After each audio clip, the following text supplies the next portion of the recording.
Hey, Chandler Bolt here, CEO and founder of Self-Publishing School. And in this video, I want to talk about how to create systems, or really how to systematize your business, your job, or your role at Self-Publishing School. So systems are one of the things that I really wish I would have learned early on in business. And it took me probably a year and a half, 2 years of just beating my head against the wall and just growing my business out of sheer will and horsepower before I finally realized that this was something that's important. Now, they don't teach this in school. They don't teach this really anywhere until you get into a business and realize that you have to systematize things to be able to scale. Now, there's since been some great books that I've read, which I definitely recommend. Number one is The E-Myth Revisited. Number two is Work the System. Those are the two best books that I've read on systems.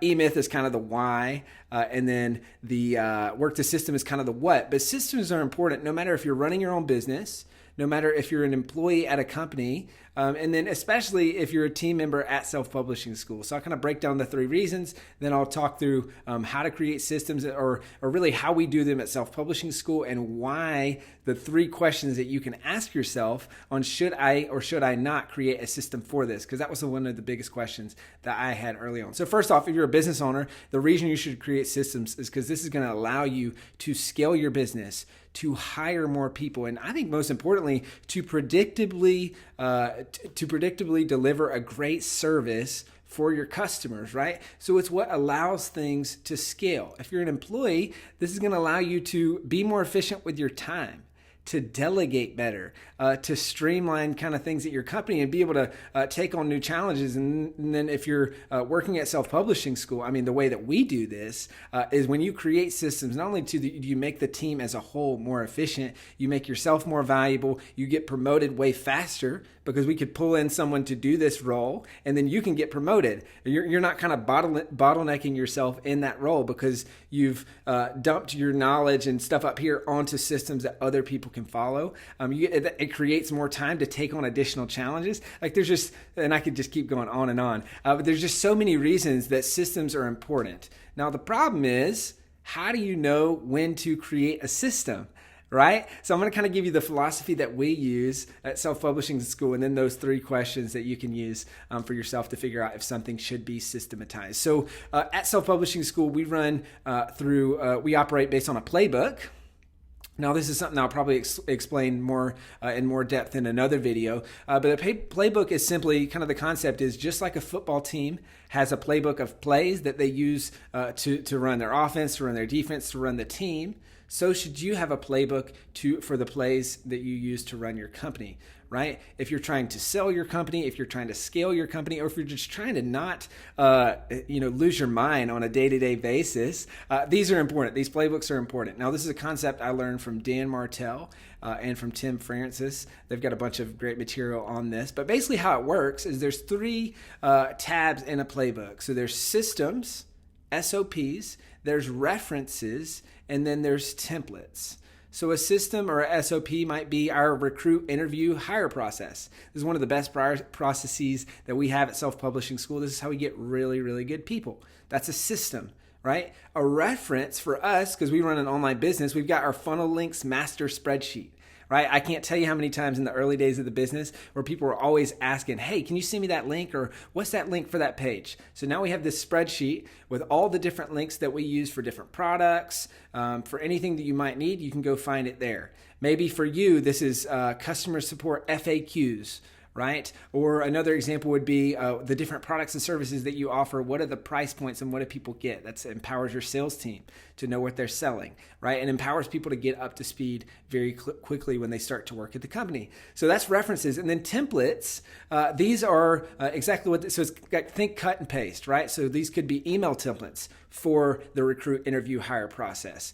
This could be, playbook templates. So we have a template for email campaigns, right? Where we can copy that and then fill in the emails, and that's how that works. So SRT, systems, references, and templates. That's how the playbook works. And then you have a playbook backlog.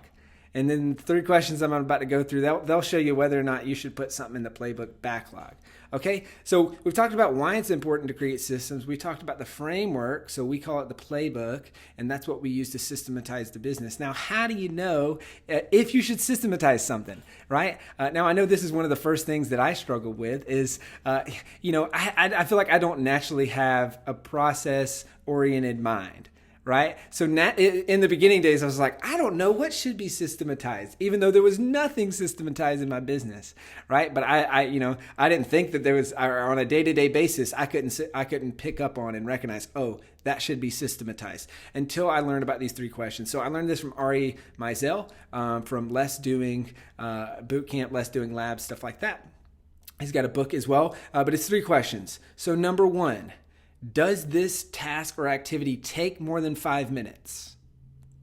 Okay, does this task take more than 5 minutes? Number 2, is this something that I have to do more than once? And then number 3, is this something that I don't like doing? Right, so let me give you an example here. Yearly taxes. Takes more than 5 minutes to do it. I'm going to have to do it every single year. For the rest of my life.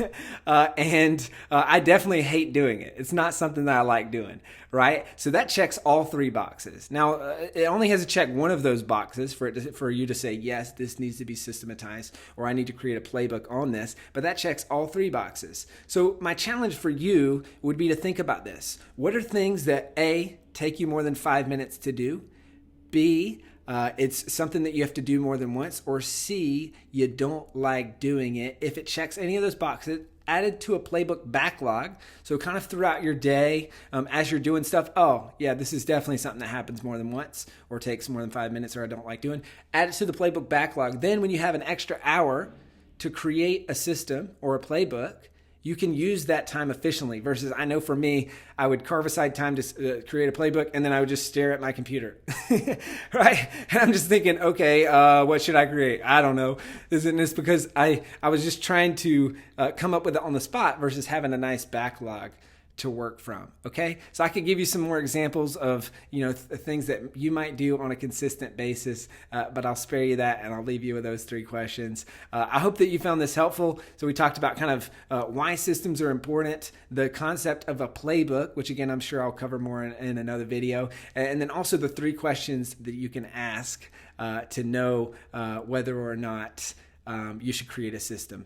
So hope you found this helpful. What I'd love to hear from you is comment on this video. Let me know what's one thing that you need to systematize or you're going to. And then secondly, do you use a playbook for your business? Is this something, or in your business or in the company that you work at, is this something that you use, or is this a new concept? I'd love to hear that. Hope you enjoyed this video. See you in the next one.